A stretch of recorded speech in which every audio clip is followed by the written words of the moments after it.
África. Lugar de nacimiento de la humanidad. Pero no es el pasado lo que me ha traído aquí, sino el futuro. África se ha conectado a la banda ancha. Y a medida que la World Wide Web crece y se extiende por el continente, va transformando todo lo que toca. La pequeña ciudad de Abiriu, en Ghana, es una de las últimas que se ha unido a la red global. Viajo en compañía de Sir Tim Berners-Lee, el hombre que inventó la red. Han pasado 20 años desde que hizo su descubrimiento, y ahora la división entre los que tienen tecnología digital y quienes no la tienen se está acortando rápidamente. La red está conectando a la humanidad. Y la cuestión es que ahora que el 20 o el 25% del mundo está conectado, ¿qué ocurre con el restante 80%?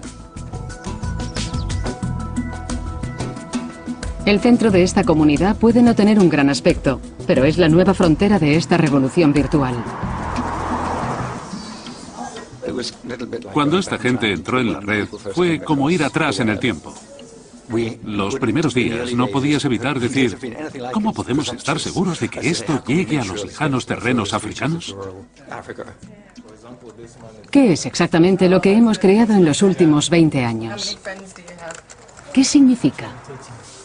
¿Nuestro mundo digital es una bendición o una maldición?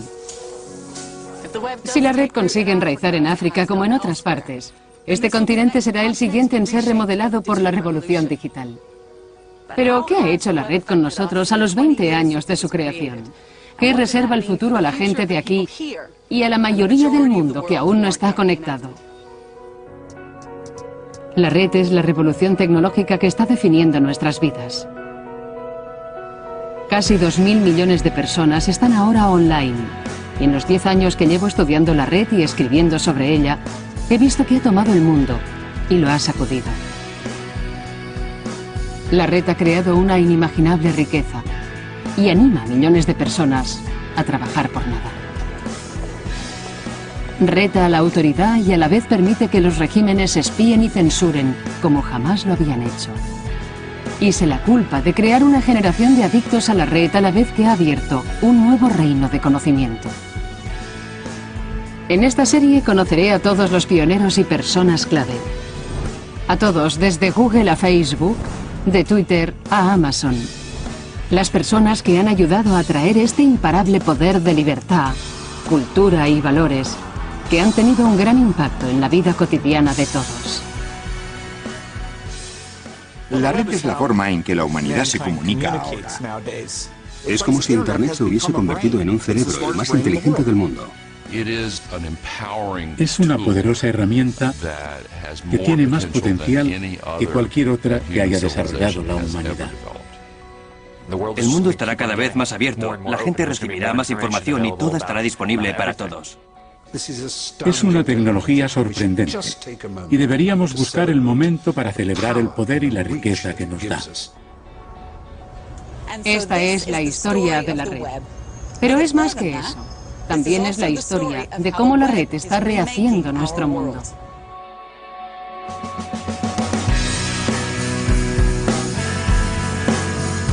La revolución virtual. ¿Libertad en la red? Han pasado más de 2 siglos desde que vimos por última vez algo de semejante importancia y velocidad, como el impacto que ha producido la red. La revolución industrial fue potenciada por lo que entonces era una radical y nueva tecnología, el vapor. Y ahora la red encabeza la próxima gran revolución. ¿Por qué? Porque hace con la información lo que el vapor hizo por la fuerza física, dar mucha. La red hace posible publicar y distribuir globalmente y de forma gratuita imágenes, palabras, vídeos y software global, instantánea y virtualmente. Un 25% del planeta utiliza ahora la red. La red es una revolución. Ha sido llamada la nueva frontera de la humanidad, que nos da igual acceso a todos, igual voz, el mismo potencial. Los pioneros que abrieron el camino a la red piensan en ella como la herramienta definitiva que nos fortalece, envuelta en una actitud, en una ideología online que quiere dar poder a la gente. Internet es una especie de rebelión. La gente se opone a la jerarquía y a la autoridad. Las personas que crearon Internet crearon una rebelión social para una sociedad que quería ser rebelde. Los libertarios han creado un espacio perfecto para las ideas. Ha roto los moldes y ha dado acceso libre a las comunicaciones y la colaboración. La libertad en la red es uno de los objetivos de la red. En este documental quiero estudiar cómo el sueño de libertad se está extendiendo por la red. Cómo está cambiando la noción, largo tiempo mantenida, de la propiedad, el valor y la experiencia. Cómo está retando el modelo de negocio y cómo la igualdad prometida por la red choca con la naturaleza humana, nuestro innato deseo de beneficio y control. Trata del significado de este conflicto y de cómo se ha creado en la red la efervescencia, la seducción y el enorme y poderoso fenómeno que conocemos hoy.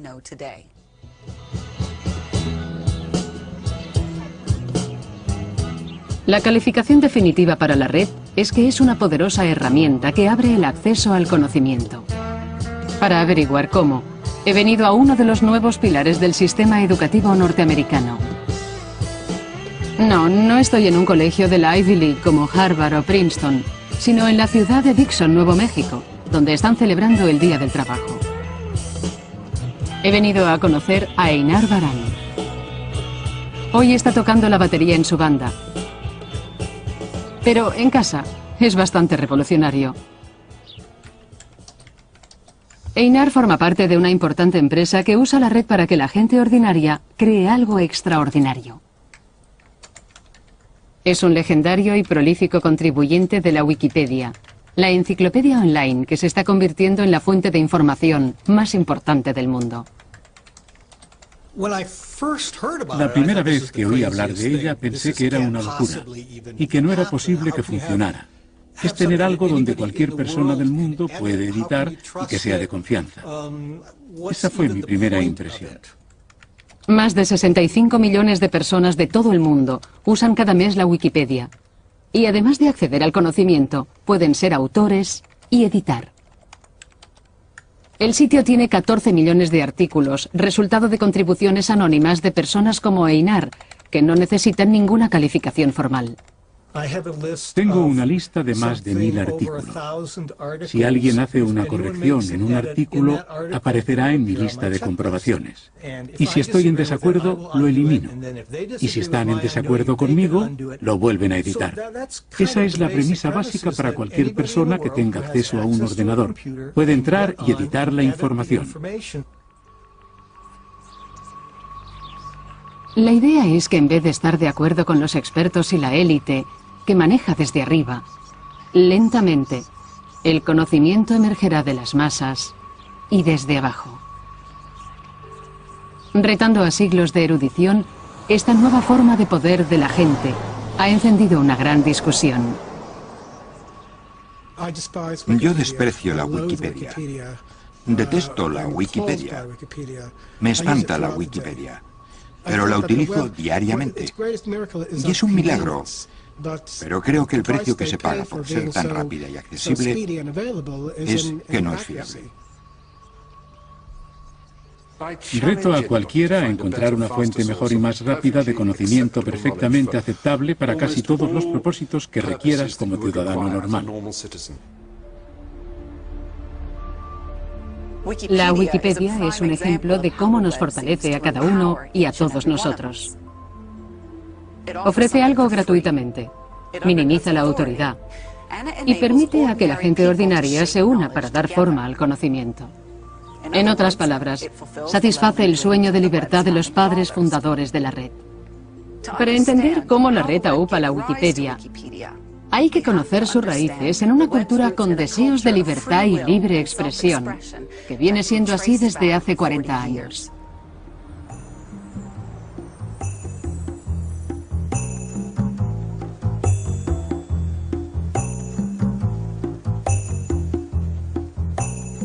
Los deseos de igualdad del mundo online pueden ser rastreados hasta la contracultura de los años 60. ¿Y cuál era el epicentro de este idealismo hippie? San Francisco.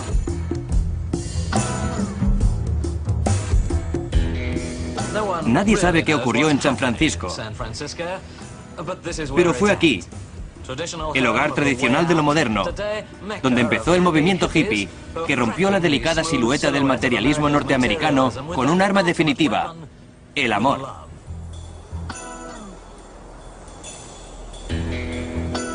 En medio de la agitación, empezó a echar raíces una particular filosofía conocida como libertarismo. Era una mezcla de ideas de izquierdas y derechas. Rechazaba el control del Estado, el sistema legal y la censura, y enfatizaba la importancia de la libertad personal. Y mientras el sueño de la contracultura se desvanecía en el mundo real, en los años 70 encontró el lugar más inverosímil en el que podían florecer esas ideas. Los primeros ordenadores estaban reservados a los gobiernos, los ejércitos y las grandes empresas. Pero ahora, por primera vez, modelos más pequeños y baratos empezaban a poner la tecnología en manos de la gente. Y ocurrió algo notable. Este libertarismo de la contracultura encontró una nueva sede en lo que era la temprana Internet.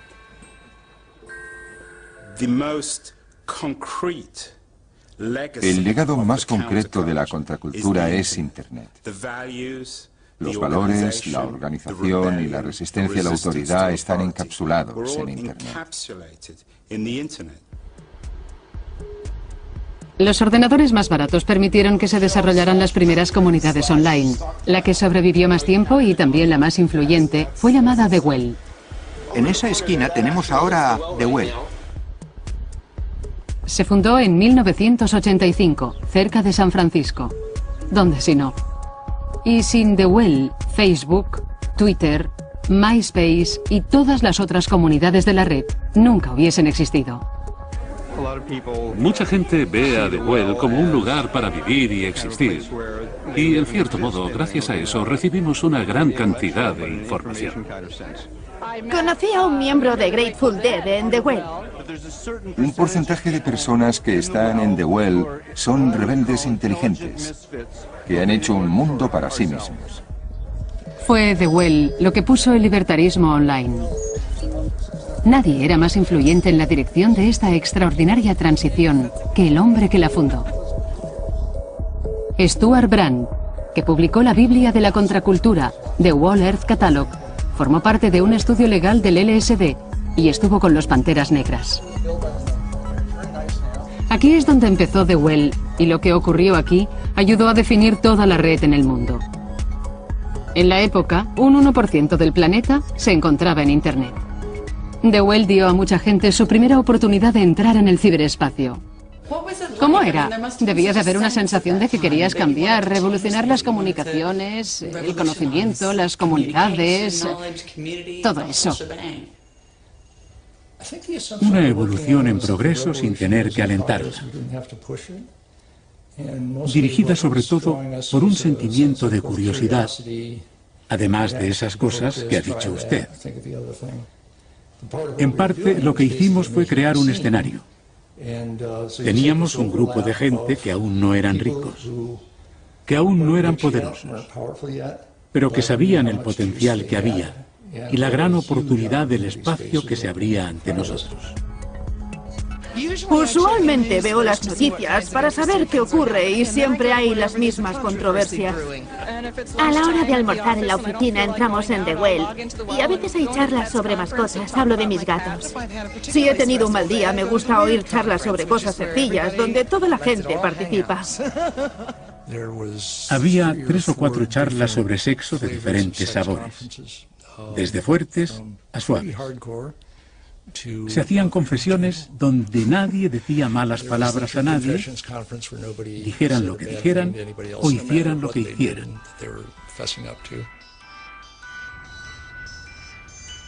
Muchas personas dicen que The Well infundió a la primera red con su "todo marcha con la actitud". Y lo hicieron, pero para mí, lo que retó el orden establecido fue que un miembro de The Well tomara esa actitud y redactara una constitución radical para la libertad en la red. Tuvo que ser un momento clave para ayudar a crear la red tal como la conocemos hoy. El ciberespacio había encontrado un profeta. John Perry Barlow, el letrista del grupo de los 60, The Grateful Dead. Aceptó las ideas libertarias expuestas por muchos en The Well y empezó a darles forma. Y también consiguió que los miembros de The Well aumentaran. Cuando se supo que uniéndote a The Well podía chatear online con un miembro de The Grateful Dead, los admiradores de la banda se inscribieron enseguida. Los Grateful Dead habían estado online desde los primeros días de Internet y pasaban la mayor parte de su tiempo discutiendo y hablando de las deficiencias. ¿De Internet? Sí, de Internet. John Perry Barlow creía que Internet era un reto a la autoridad tradicional y que colgar información gratuita nos ayudaría a ser más libres. No tienes que controlar demasiado a la gente si puedes controlar lo que creen. Y puedes controlar lo que creen si puedes controlar aquello a que tienen acceso. Si puedes controlar lo que pueden saber, el resto es muy sencillo. Barlow ayudó a la influyente Electronic Frontier Foundation, que abogaba por la red libre. Se basaba en las creencias que refleja en su Declaración de Independencia del Ciberespacio. Gobiernos del mundo industrial, fastidiosos gigantes de carne y acero. Yo vengo del ciberespacio, el nuevo hogar del pensamiento. En nombre del futuro os pido a vosotros, el pasado, que nos dejéis en paz. No sois bienvenidos, no tenéis soberanía donde nos reunimos. No dejaban avanzar a la gente. Y se asentaron unas bases. Ya nos hemos escapado. Y va a ser un infierno intentar atraparnos. Vuestros conceptos legales de propiedad, expresión, identidad, movimiento y contexto no son aplicables a nosotros. Crearemos una civilización del pensamiento en el ciberespacio. Probablemente será más humana y amable que el mundo que los gobiernos han creado.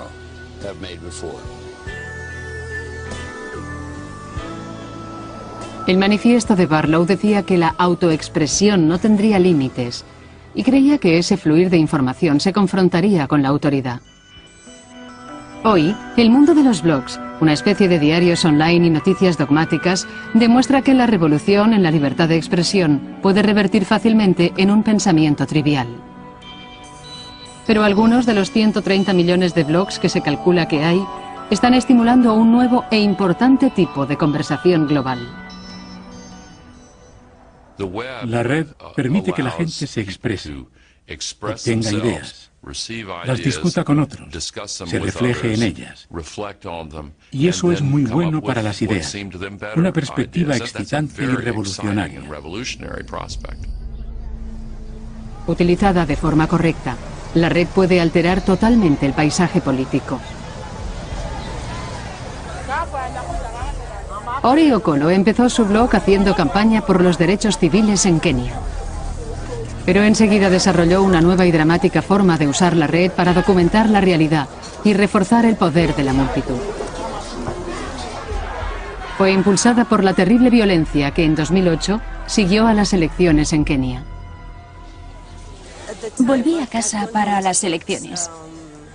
Era la primera vez que votaba y para mí era un momento muy emocionante.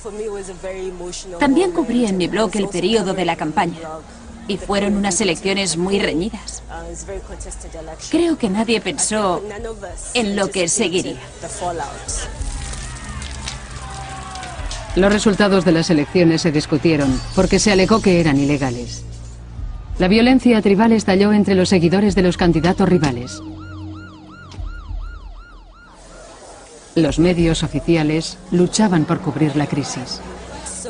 La gente desesperada pedía información a sus familiares y estos me la enviaban a mí.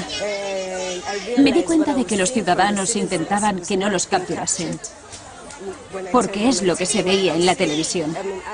Y pensé que la gente debía recibir individualmente ese tipo de información y que tenía que poner en circulación lo que no se veía en las noticias. Ori reunió un equipo y creó un sitio web llamado Ushahidi. Ushahidi significa presenciar en suajili y permitía informar a la gente ordinaria de los ataques y crear minuto a minuto una imagen de las revueltas. Dando voz al pueblo, presionaron a las autoridades keniatas para que actuaran y acabaran con la violencia. La atención fue extraordinaria, algo que no habíamos imaginado, y enseguida nos dimos cuenta de que era necesaria una especie de plataforma y de que había que convertirla en una herramienta que pudiese utilizar cualquiera. Ushahidi me recuerda los primeros tiempos de la red. Yo creo que ahora nos estamos dando cuenta de que sitios como esos tienen potencial gracias a la tecnología y que el mundo la está aceptando por lo que significa. La capacidad de la red para reforzar el poder de millones de voces individuales no tiene precedentes en la historia humana. Parece ser que hace realidad el sueño de gran libertad. Un cambio igual al que trajo la invención de la imprenta.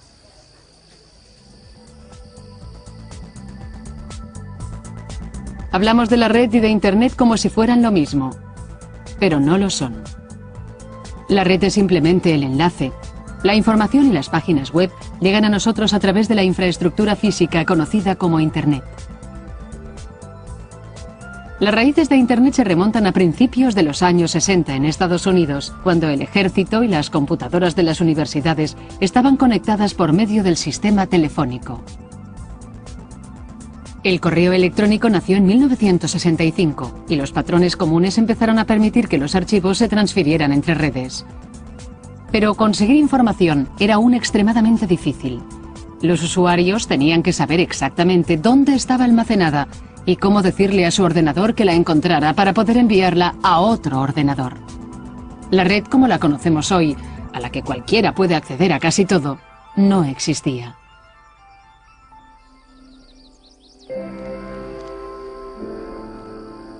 En el mundo anterior a los sitios web, si entrabas estabas amurallado dentro de pequeños rincones del ciberespacio.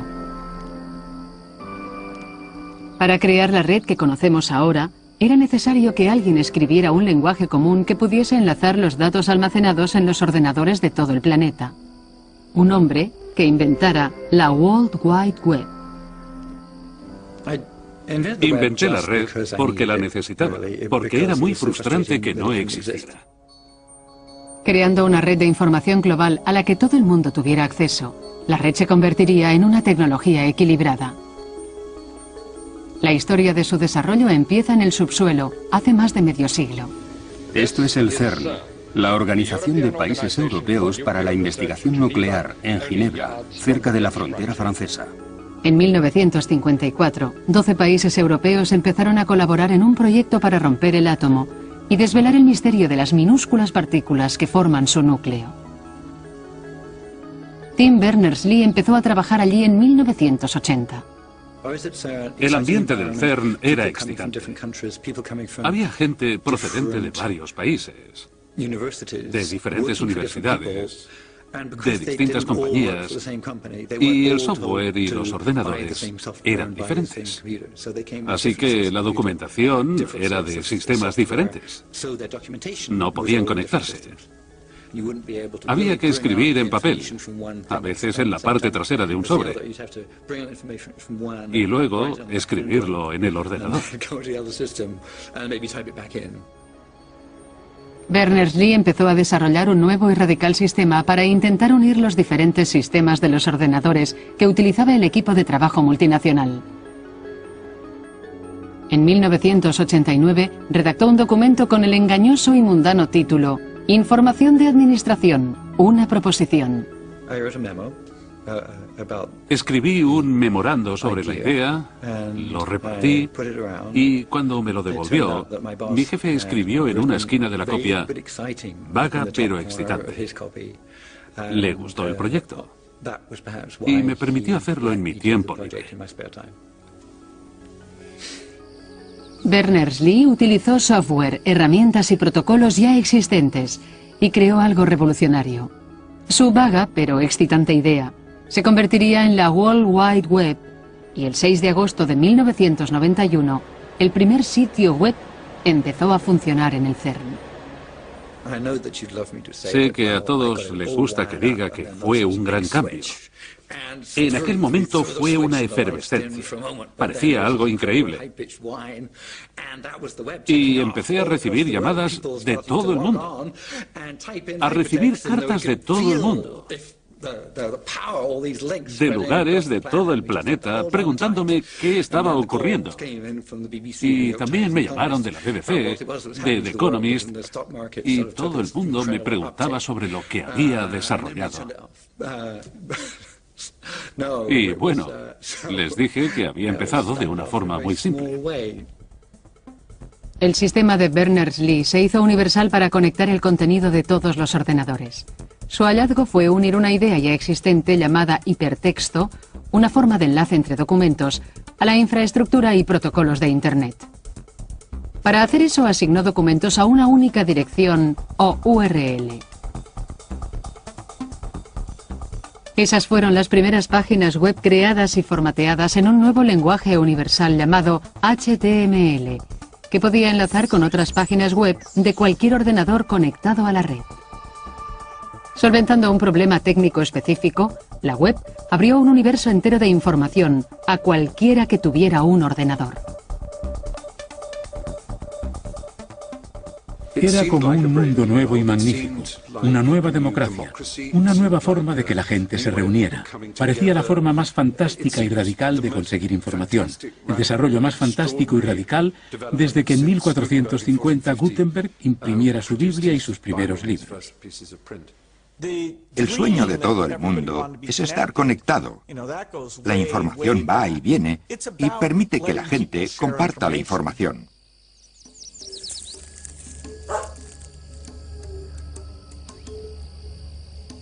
El diseño de la web permite conectar individuos sin una gran riqueza o poder. Hoy, en todo el mundo, el hecho de estar conectados fortalece a individuos como Kudjo Agbebi, un agricultor de Ghana. Yo no sabía utilizar Internet, pero un amigo me introdujo y me enseñó a navegar y encontrar todas esas cosas. Kudjo utiliza la red para aprender a cultivar más eficientemente y competir con agricultores más poderosos. Utilizo Internet para averiguar los precios de los productos y los mercados donde se pueden vender más fácilmente. La administración y el mercado han cambiado mucho. Me siento más unido al mundo. Pero la red es más que una herramienta de poder. Está deliberadamente estructurada de forma que resista a la autoridad.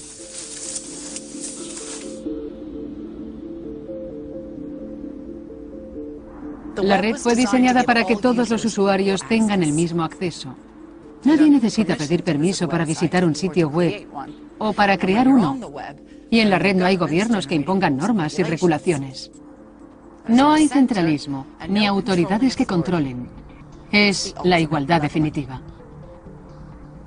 Lo que conseguimos con el desarrollo de la World Wide Web fue una solución técnica conseguida en el CERN, pero que era un sueño hippie. Poco se imaginaba entonces que la red estaba en ruta de colisión con las nociones convencionales del orden social y la jerarquía. Lo revolucionario era que permitía que la gente fuera libre.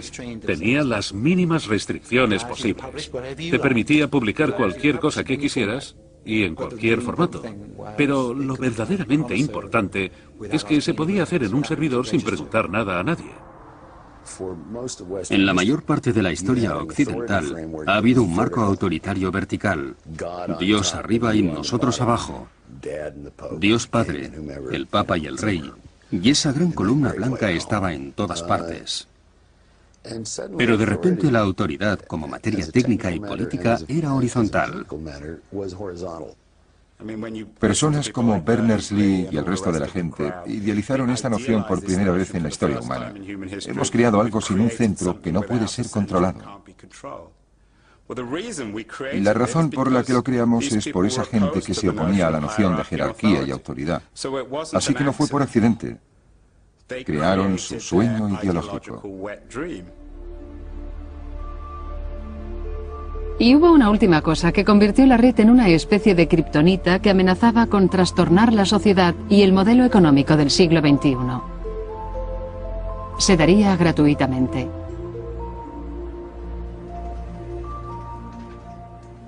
Tim Berners-Lee inventó algo con un poder increíble y no quiso obtener ningún beneficio.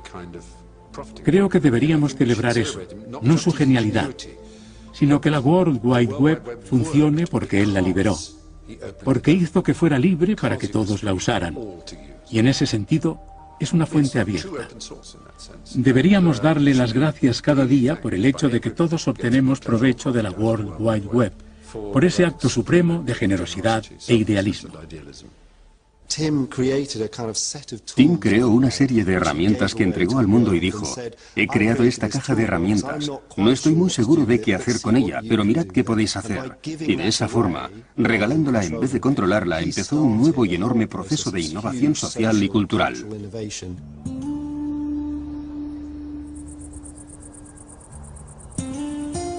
Pero el gran éxito de la web la convertiría en un gigante. La idea de que era un espacio creativo donde todo el mundo podía participar igualmente se enfrentaría enseguida a un modelo diferente que vería la red como un lugar donde comprar y vender en vez de compartir. Esto inició un ciclo constante de revolución y contrarrevolución que hoy sigue dando forma a la red. Y para entender la naturaleza de este conflicto, tenemos que dar un salto atrás en el tiempo. Era el año 1975. Pink Floyd sonaba en la radio. En el cine veíamos Tiburón. La guerra de Vietnam había terminado. Y ese fue el año en que el joven graduado Bill Gates salía de Harvard y llegaba a Albuquerque, Nuevo México.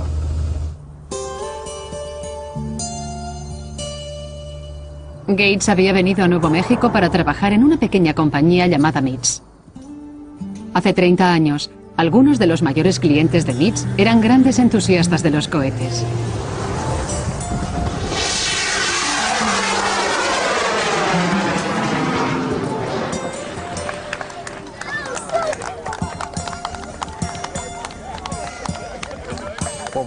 Con los cohetes queríamos hacer algo más que lanzarlos y que cayeran. Y MITS Corporation creó el primer paquete de instrumentos realmente pequeño, y de esa forma podíamos obtener datos como hoy hacemos conectándolo al ordenador. MITS empezó a hacer electrónica más sofisticada, creando el primer ordenador doméstico accesible, el Altair 8800, ayudando a poner en marcha la revolución que llevaría al mundo a las comunicaciones de hoy. El ordenador personal fue la base donde se crearía la red. Tenía que haber millones de esas máquinas para que la red tuviera sentido. Bill Gates estaba desarrollando BASIC, un programa de lenguaje para el Altair. Vio el potencial para ganar mucho dinero con el software en una época en que la mayoría de usuarios de ordenadores eran aficionados a quienes se daba gratuitamente. Lo presentó en una feria de ordenadores de la costa oeste, donde todos comerciábamos con software. Recuerdo a ese chico vestido con su traje diciendo: no deberíais regalar el software a nadie, deberíais cobrar por vuestro trabajo, y todos nos reímos de él. Él tenía un punto de vista diferente. Ahora es un hombre muy rico. Gates había negociado los derechos de cada copia que se vendiera del software del Altair. Y cuando averiguó que los aficionados del club Homebrew Computer de California estaban haciendo copias pirata, se puso furioso. Teníamos una copia de la cinta de la librería que nuestro club había comprado, y si algún miembro del club la pedía prestada durante 2 semanas, cuando la devolvía debía traer 4 copias, y recibimos una carta de Bill Gates que decía muy enfadado: están ustedes haciendo copias de un software que tiene derechos de propiedad, y no deberían. Y eso era como decirnos: tienen que pagar por usarlo. Cuando empezamos Microsoft y algunas personas copiaban la cinta, dije, haremos más software si la gente nos paga. Hay cosas que deben ser libres, pero otras hay que pagarlas. 20 años después, Bill Gates y Microsoft volverían a luchar esa batalla online. El software para la World Wide Web se había dado gratuitamente porque Tim Berners-Lee, como los primeros pioneros, creían que el mundo online debía ser libre para compartir. Para Bill Gates y para otros como él, era el mayor negocio y la mejor oportunidad del siglo. Los primeros tiempos de Internet parecían un nuevo punto de partida para los negocios. Era otra dimensión en la experiencia humana que hoy es difícil de entender y que no tenía nada que ver con el dinero. Cuando las empresas entraron en Internet, el objetivo del juego era ganar dinero. Antes, la red, Internet, estaba administrada por un cuerpo público y estaban prohibidos los negocios. Pero todo cambió en 1994. Y esas dos ideologías opuestas empezaron a luchar por el espíritu del mundo online. El conflicto más importante empezó en 1995, cuando Microsoft lanzó Internet Explorer y se preparó para barrer a la competencia. Obligaron a los fabricantes de ordenadores a vender máquinas que lo llevaran preinstalado. De la nada, Microsoft acabó teniendo más del 90% del mercado. Con este software podemos hacer cualquier cosa. La acción legal de los gobiernos evitaron el dominio total y el riesgo de que la red se convirtiera en una especie de experiencia de la marca Microsoft. Microsoft es un monopolio y lleva a cabo prácticas anticompetitivas que dañan la innovación y reducen la elección del consumidor. Pero la batalla legal no era solo por Microsoft. Había dos ideas totalmente diferentes sobre lo que la red debía ser. Creo que desde el principio ha habido dos puntos de vista compitiendo por la red para entrar en el juego, como sigue siendo ahora. Una es que la red es un lugar de colaboración, para compartir, para que la información sea libre, para que la gente se una y pueda crear cosas en plataformas abiertas y comparta ideas, siguiendo la cultura hippie del club Homebrew Computer, como cuando empezó en los años 70, y luego hay otro, que es el punto de vista de Bill Gates y Microsoft, que dicen, bien, ¿cómo va a pagar su factura? Las disposiciones legales han conseguido que Microsoft haya tenido que plegar sus alas. Pero la ideología comercial que representa va en ascenso. Y en esto parecía que la era del auge de los .com había terminado para la explotación. Pero enseguida el equilibrio de poder cambiaría una vez más. Cuando Internet Explorer se popularizó en la red, poniendo a millones de personas online, la gente vio lo que la red podía hacer, para bien o para mal. Su potencial y nuestro potencial propondría un enorme reto a las nociones de propiedad, creatividad y poder. El potencial de la red contraria a los negocios emergió en una nueva y chocante manera. Iba a socavar la noción de siglos de antigüedad de los derechos de autor y de propiedad intelectual. La historia empieza en el dormitorio del colegio de un estudiante de 18 años. Lo empecé porque pensaba que era interesante, aunque era un proyecto sencillo. Unos años después, hizo tambalearse a una industria multimillonaria y más cosas en la línea de fuego. Son personas que están descargando canciones de Metallica. Quieren demandar a todo el mundo entre 13 y 30 años. No lo creo. Mentiría si dijera que no temo a nada o que no tengo miedo de ir a la cárcel. La industria musical sería la primera en descubrir que la red puede destruir los modelos de negocio establecidos. En 1999, Sean Fanning se dio cuenta de que había un software en Internet llamado Napster. Se le ocurrió la idea de usar ese software en la facultad. Compartía la habitación con un compañero al que le gustaba la música rap. Y en esa época fue cuando empecé a tener la idea de que se podría instalar un software que permitiera compartir la música y a la vez acceder a las colecciones de otras personas. Napster aprovechó la oportunidad y pasó a los formatos de CD digital, como el MP3, que eran fáciles de copiar e intercambiar. Permitía compartir música ilegal y gratuitamente a los usuarios de cualquier parte del mundo, en vez de comprarla. El software proporcionaba información sobre la música a todos los ordenadores que se conectaran a él. Los usuarios podían buscar en esa gigantesca base de datos y encontrar los archivos de audio. Cuando averiguaba qué buscaban, Napster conectaba el ordenador que lo guardaba con el archivo de la persona que lo quería. Con un clic del ratón, la música pirata llegó a todo el mundo. La igualdad, el sueño compartido de la red, había provocado un resultado siniestro, animando a miles de personas a violar la ley por primera vez. La banda Metallica se convirtió en la portavoz de la industria musical.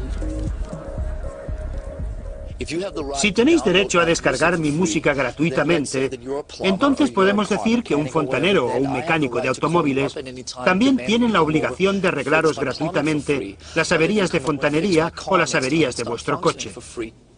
Nunca imaginé que el principio de Napster pudiera cambiar la industria de la música al nivel que lo hizo. Pero han sufrido por verse forzados a entrar en un mundo de distribución digital ilegal. Después de 2 años de batallas legales, en 2001, Napster fue restringido y tuvo que cerrar. Pero otros servicios más sofisticados ocuparon su lugar. En Inglaterra, la industria del entretenimiento dice hoy que el 95% de la música se intercambia en la red sin pagar, y la pérdida de ingresos por las descargas ilegales de películas, software, televisión y música ascienden a 443 millones de euros. La tecnología de nuestros ordenadores nos permite copiar todo instantáneamente y eso supone un nuevo mundo. Tenemos un nuevo mundo por delante y han pasado décadas, siglos para haber llegado a este punto. La red ha amenazado la forma de hacer negocios de cualquier industria tradicional basada en la información y la comunicación. Pero en este dramático cambio hay más complicaciones que el robo y la piratería. También es la forma en la que la red parece permanecer fiel al antiautoritarismo y a los ideales de igualdad. El diseño esencial de la red es la capacidad de extender información global e instantáneamente sin costos, sin control de agentes intermediarios, editoriales y editores de periódicos. Permite a la gente conectarse directamente con otros. Todos pueden tener público o seguidores. En este valiente y nuevo mundo conectado, no hay nadie que sea alguien. Cuando apareció la red por primera vez sentí que se abría un mundo nuevo, porque tenías la oportunidad de publicar algo que no tenías antes. Solo había unas cuantas fuentes donde podías publicar. Puedo ir aquí, puedo ir allí y allí, y estabas limitado. Ahora cualquiera que tenga un iPhone puede colgar un vídeo, un podcast, conectarse con cualquiera y con cualquier medio de comunicación, y a través de un ordenador puede tener acceso a una vasta audiencia. El contenido que generan los usuarios es el guirigay de esta revolución creativa. Se estima que 1/5 parte de todo el material de la red es ahora contenido creado por aficionados. La vida humana y animal está ahí. Uno de los mayores distribuidores es YouTube, un sitio web que permite que cualquiera publique sus vídeos. Eso significa que todo el mundo tiene la ocasión de ser visto. Y creo que, como en el pasado, los modelos tradicionales sobrevivirán a las rarezas, que no creo que sean necesariamente sanas para la sociedad. Y que al final, unas cuantas personas tendrán el control de la creación de todo el contenido y el control de la distribución a todo el mundo. YouTube colgó su primer vídeo en 2005. Ahora el sitio se visita más de 1.000 millones de veces al día y ha creado sus propias nuevas estrellas. Siempre digo a la gente que estamos en el escenario, que somos actores, pero yo no considero que seamos un servicio que explota a la gente. Lo que intentamos es dar oportunidades que antes no existían. Sitios superficiales como YouTube, con la promesa de 5 minutos de fama efímera, parecen probar el poder de la igualdad en la red.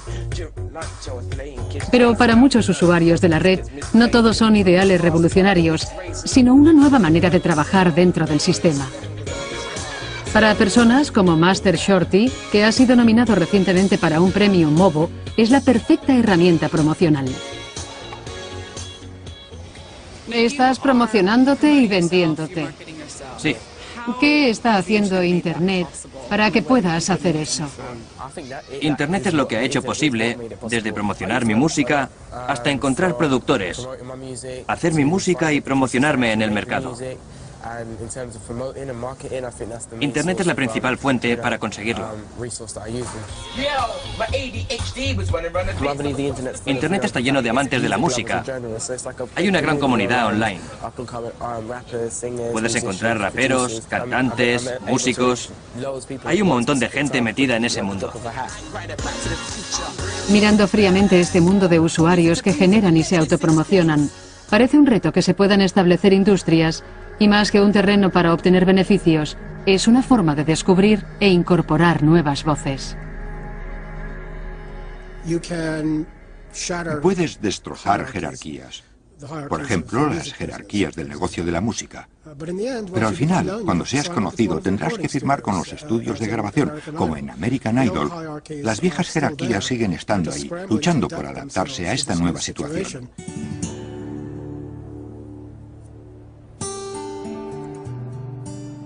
La red facilita la producción y el compartir, pero eso no significa necesariamente que sea democratizar la creatividad. Si lo examinamos detalladamente, empieza a emerger algo más curioso y preocupante. Y se puede ver más claramente en el mundo del blog. Los blogs estaban reservados a aquellos que no querían ser oídos de otra manera. Ahora han pasado a ser algo corriente. Este cambio nos dice que se está haciendo algo importante en el ciclo de la revolución y la contrarrevolución que funciona hoy en la red. Voy de camino para reunirme con una persona clave en los nuevos medios. Arianna Huffington se ve a sí misma como una de las grandes animadoras para la democratización del poder de la red. Soy muy optimista con la red. Creo que es increíblemente importante la manera en que da entrada a millones de personas que de otra forma no tendrían acceso a conversar. Es muy significativo. Pero la realidad del sitio web que Arianna ha lanzado parece más una forma de domeñar los millones de voces que han aceptado su potencial democrático. El Huffington Post es lo que se conoce como un sitio de agregación. Coteja y filtra gratuitamente el trabajo de otras personas de toda la red.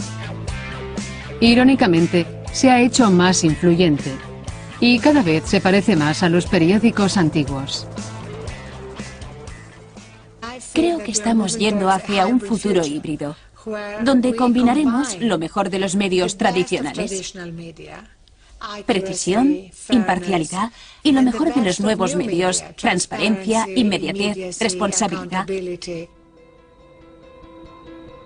Pero en este mundo híbrido, no todos tendrán igual uso de la palabra, porque los editores filtrarán y excluirán opiniones. El futuro híbrido que yo veo incluirá millones de voces, pero no eliminará a los editores. De hecho, los editores serán más importantes que nunca. Los pioneros de la red creían que liberaría millones de voces nuevas. Pero personas como Arianna Huffington son los nuevos guardianes y restablecen las viejas jerarquías. Creo que el hecho de que alguien como Arianna Huffington venga a simbolizar las cualidades revolucionarias de la red refleja la bancarrota fundamental e intelectual de Internet. Creo que es una mujer interesante, pero es tan revolucionaria como mi perro. Y mientras que los promotores de la red hablan constantemente de su energía inquieta, promiscua y creativa, los hechos indican que no siempre es así. El mundo de los blogs, por ejemplo, está entrando en crisis. De más de 130 millones de blogs activos en 2002, se estima que el 90% están ahora inactivos. Este cambio de poder no es un ejemplo aislado. Es la consecuencia del diseño único de la red. Sus primeros seguidores creían que un espacio sin reglas y reglamentaciones estaría más nivelado. Pero yo creo que a medida que la red crece, se produce una paradoja. Parece que está ocurriendo lo contrario. La falta de regulaciones permite que aquellos que tienen mayores recursos griten con más fuerza e impongan su marca y su autoridad. Para entender la verdadera distribución del poder en la red, imaginen el ciberespacio como el espacio. Aquí se ve por primera vez un modelo matemáticamente preciso del tráfico de la red en Inglaterra. Es una galaxia dominada por unas cuantas grandes marcas. Cada mes buscamos en Google más de 38 millones de veces. 1 de cada 3 de nosotros tenemos una página en Facebook. eBay tiene 21 millones de visitas al mes. Y Amazon, 16 millones. La red tiene un motor de búsqueda, un mercado, una librería y una red social importantes. Se puede ver en compañías como Google y YouTube. La agregación masiva de riqueza y poder son de la pequeña élite, principalmente de Silicon Valley. Cuando piensas en ello, es raro que no haya competidores de Facebook. Hay competidores en toda la sociedad capitalista, de la forma que Honda compite con Toyota y Pepsi compite con Coca-Cola. Este hecho demuestra el hecho de que Internet es un lugar limitado, tanto para la libertad empresarial como cultural. En Internet vemos la manifestación de cómo funciona el poder. Se conduce a sí mismo a la oligarquía, a una pequeña élite, e Internet es un perfecto reflejo de eso. Y después de 20 años, cuando gran parte del mundo está empezando a entrar en la red, el hombre que la inventó está preocupado por su futuro. Me preocupa que se centralice el control y que en algunos países los controle el gobierno y en otros las empresas, y que eso haga que siempre tengamos que estar alerta porque debido a esos hechos haya temor a usar la red. ¿Significa que esos nuevos bloques de poder terminen con los días de libertad en la red? ¿Esa visión idealista de un espacio único, en donde todos somos iguales, es un recuerdo nostálgico? Este es el hombre que tuvo el sueño más libre de todos. Mi viaje ha completado un círculo, y vuelvo a Wikipedia. Su creador quería liberar el poder de la multitud para democratizar todo el conocimiento humano.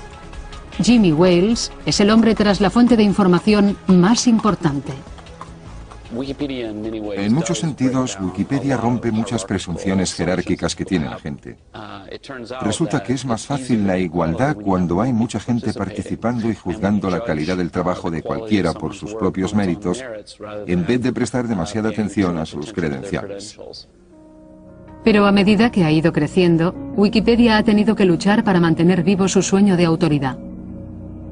Se ha visto obligada a endurecer sus reglas para evitar que sus páginas sean pirateadas. En vez de que la verdad emerja por consenso, cada vez tiene que ser más controlada. Tiene gracia que nos criticasen por ser demasiado igualitarios y ahora nos critiquen por ser demasiado elitistas. Y en algún momento entre eso hubo días en que todo iba bien y nadie se daba cuenta.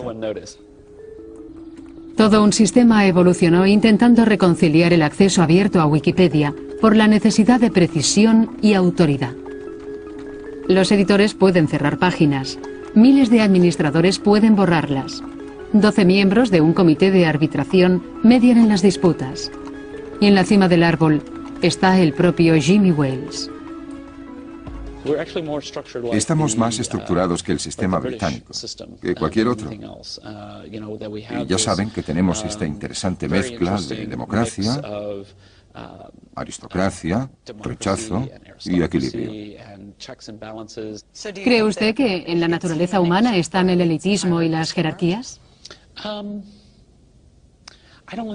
No me gustan los términos que menciona en la pregunta, porque creo que cuando hablamos de élites y jerarquías, se piensa o se tiende a pensar en estructuras verticales, de tipo autoritario, mientras lo que veo es que las comunidades pueden unirse, crear normas, modelos e instituciones para manejar ciertas cosas, pero también es necesario trazar algunas líneas y decir, en ciertos puntos no estás siendo constructivo y no eres veraz, no te queremos aquí. Hemos visto cómo la desenfrenada piratería de Napster y la libertad creativa que dan los blogs, YouTube y los eruditos aficionados de Wikipedia pueden igualar el mundo. Pero incluso en esos espacios web revolucionarios es inevitable que se produzca una contrarrevolución. La red está siendo colonizada por nuevos guardianes y élites. Y la pregunta que me hago es, ¿la red es inherentemente desigual porque se mira en las desigualdades y las jerarquías del mundo?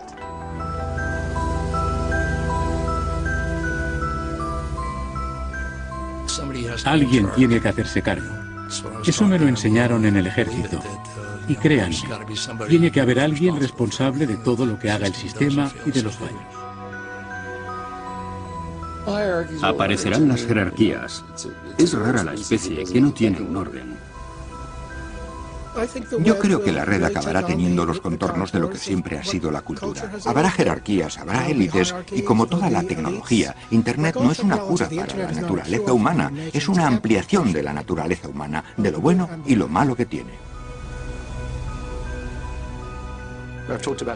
He dicho que debe ser abierta y libre en el sentido de libertad y descentralizada, pero creo que sería un gran error asumir que si te conectas a Internet eres igual que los demás. Para mí, la pregunta más importante sobre la red es si sus principios idealistas han pasado a la historia. Yo no lo creo, porque pienso que la red es algo más que un simple reflejo de nuestro mundo y que se reinventa a sí misma indefinidamente, dando más poder a la gente que la utiliza, aunque una parte de la red está cerrada, colonizada y controlada. La tecnología abre nuevas fronteras. Es un espacio de perpetua innovación. Nadie puede detenerlo, pero tenemos que ocuparnos de él. Esta revolución virtual es un extraordinario desafío, una inmensa responsabilidad y una extraordinaria oportunidad.